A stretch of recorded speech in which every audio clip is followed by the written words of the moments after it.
Hi, I'm Melissa Clark from the dining section, and I am going to cut up a chicken. So you might be thinking, why is she bothering to cut up a chicken? You can buy a cut up chicken in the supermarket. Well, because when you buy a cut up chicken, first of all, it's more expensive than buying a whole chicken. And secondly, you don't get the backbone. And if you don't have the backbone, then you can't make stock. So by cutting up your own chicken, you save money and you get the bonus pot of stock. First thing to do is to remove the legs. You find this space that connects the thigh to the breast over here, and you make a little slit with your knife.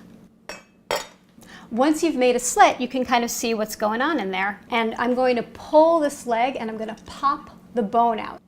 So once you've exposed that bone, you can see the joint right there. There's a space. You just want to cut right through that to remove the leg. And then same thing on the other side. Then to separate the drumstick from the thigh, just flip the chicken leg over and then look for the fat line. You can see, do you see over here, there's this little line of fat? That shows you exactly where the joint is. So if you cut right through that, you're going to cut right through the joint. See? Take your wings off next. Just take your thumb and feel where the joint is. You're going to feel a little ridge. And that is where you want to cut. And lift the wing up and then let the chicken kind of fall down, and the weight of the chicken is going to help you here. There it goes. Next, you want to cut the backbone off. So I'm going to use kitchen shears for this. You could use a knife. I just find the shears easier. Again, look for the fat lines. See that fat line? Just cut right along that. It's like, in a way, the fat lines are almost like a diagram on the chicken. They just show you where to cut. Cut through the ribs, like that. And then I'm going to break this guy off. You can either break the backbone off, or you can cut around it, or do some combination of breaking and cutting until it comes off. So here is the backbone, and this is your prize. This is what you're going to use for stock. I'm just going to throw it in a pot immediately. There.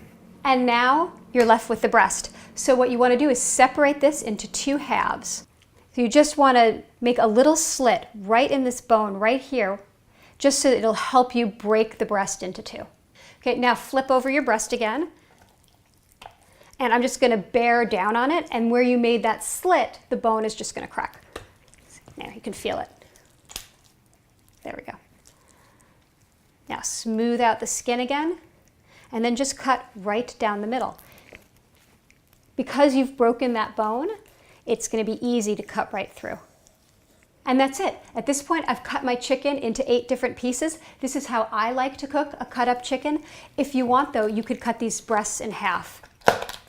I like the big piece of breast because the white meat cooks faster than the dark meat. So if you keep the breast in one big piece, everything will cook evenly. So now you have your backbone and it's all ready for you to make stock. And the great thing about making a very small batch of stock is it cooks quickly and it's easy to handle. You don't have a giant pot full of stock that you have to strain. You could add nothing more than a couple of garlic cloves or an onion and then cover it with water, and the stock would be great. But if you have the vegetables lying around, you might as well use them. I've got carrot, onion, stuck with a clove, parsley, a bay leaf, some garlic, and of course celery.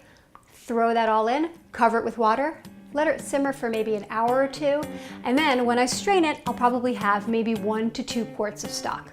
See, cutting up your own chicken is easy, and you get so much more out of the bird.